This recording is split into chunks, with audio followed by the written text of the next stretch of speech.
जो बार बार कह रहे हैं ना कि हम जेल से सरकार चलाएंगे, माफ़ करिएगा अरविंद केजरीवाल जी, जेल से ना गैंग चला करते हैं, सरकार नहीं।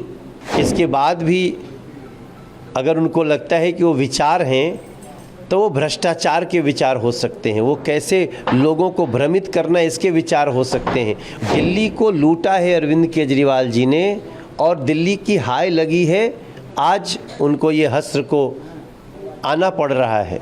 उन्होंने अपना जीवन दिल्ली को दुर्दशा के कगार पे पहुंचाने के लिए जो दिया है, उससे दिल्ली की जनता इतनी क्रुद्ध है, इतने गुस्से में है कि उनके गिरफ्तार होने के बाद दिल्ली में मिठाइयाँ बांटी जा रही हैं, क्योंकि दिल्ली की जनता को अपेक्षा थी कि उनको साफ पानी मिलेगा,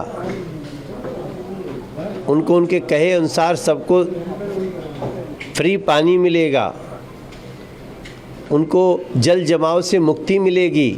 अभी नाले बजबजा रहे हैं, गलियां टूटी हैं। आप दिल्ली के ये लुटियन जोन को छोड़ करके अंदर चलिए तो ऐसा लगता ही नहीं है कि इंसान जीते हैं, और सिर्फ लूट करके अपने खजाने भरे हैं, अपने लिए राजमहल बनाए हैं। और दिल्ली की जनता जो झुग्गियों में रहती है, जो अनऑथराइज्ड कॉलोनियों में रहती है, या जो किराए पे रहती है, जिसका अपना कोई घर नहीं, वो सारे लोगों को खून के आंसू रोने पड़ रहे हैं। दिल्ली को लूटा है अरविंद केजरीवाल जी ने और दिल्ली की हाय लगी है, आज उनको ये हस्र को आना पड़ रहा है। इसके बाद भी अगर उनको लगता है कि वो विचार हैं तो वो भ्रष्टाचार के विचार हो सकते हैं, वो कैसे लोगों को भ्रमित करना इसके विचार हो सकते हैं, वो कैसे खजाने को लूटा जाता है इसके विचार तो हो सकते हैं वो। लेकिन जो बार बार कह रहे हैं ना कि हम जेल से सरकार चलाएंगे, माफ़ करिएगा अरविंद केजरीवाल जी, जेल से ना गैंग चला करते हैं, सरकार नहीं। गैंग चलाना चाहते हो तो उससे भी कानून निपटेगा, लेकिन वर्तमान में जो उन्होंने जैसा किया था वैसा पाया है, जो जैसा करता है वैसा बढ़ता है। सर, गोपाल राय ने भी अभी प्रेस कॉन्फ्रेंस की, उन्होंने कहा इस साल होली का कार्यक्रम नहीं होगा, 25 मार्च को हम लोग लोगों के पास जाएंगे और उन्हें बताएंगे कि देश में क्या हो रहा है। 26 मार्च को पूरी दिल्ली के सीएम अरविंद केजरीवाल की गिरफ्तारी के विरोध में प्रधानमंत्री आवास का घेराव करेगी। अरे जब आज ही कोई नहीं आया तो 2-4 दिन बाद कौन आने वाला है? ये इनको जो अपने तो इस समय इनको सिर्फ मीडिया ही तवज्जो दे रही है, वरना दिल्ली की जनता तो चर्चा भी नहीं कर रही है। मैं सुबह से 12 प्रोग्राम किया हूँ, एक प्रोग्राम में कोई नहीं पूछा रे भाई साहब वो गिरफ्तार हो गया, क्या हो गया, कोई नहीं पूछने वाला है।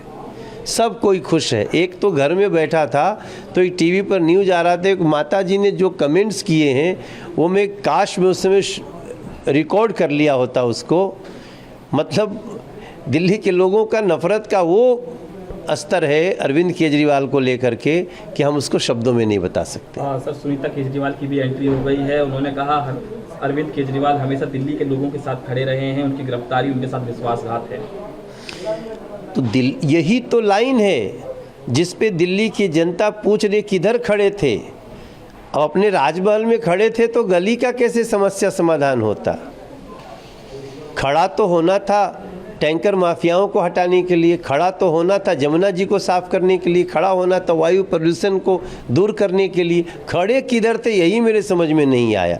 अब सुनीता जी कह रही हैं वो उनकी ये धर्मपत्नी की बात कर रहे हैं ना, हाँ ठीक है, तो घर में वो खड़े रहते होंगे थोड़ा देर योगा वोगा करने के लिए, तो उसके लिए हम क्या कर रहे हैं। सर, पंजाब के सीएम भगवंत मान का भी बयान आया, उन्होंने कहा पीएम मोदी पुतिन के नक्शे कदम पर चल रहे हैं। भैया अब इस समय ये लोग 2-4 दिन ऐसे बयान देंगे, लेकिन इनके मन में भी बहुत खुशी है कि मेरा नेता बहुत भ्रष्ट था, भला गिरफ्तार हुआ। सर, विपक्ष की आपने बात की, कांग्रेस पूरी तरीके से साथ में खड़ी है आम आदमी पार्टी के। उन्होंने प्रेस कॉन्फ्रेंस भी की, उन्होंने कहा कि लोकतंत्र को बचाने के लिए हम साथ खड़े हुए हैं। देखो, भ्रष्टाचारी के लिए भ्रष्टाचारी तो खड़ा होगा ही, क्योंकि आज इनका नंबर कल उनका नंबर, जो भी दोषी होगा, जो पाप करेगा वो भरेगा। तो इसलिए कांग्रेस उनके साथ नहीं खड़ी होती तब मुझे आश्चर्य होता। अंदर अंदर कांग्रेस भी खुश ही है।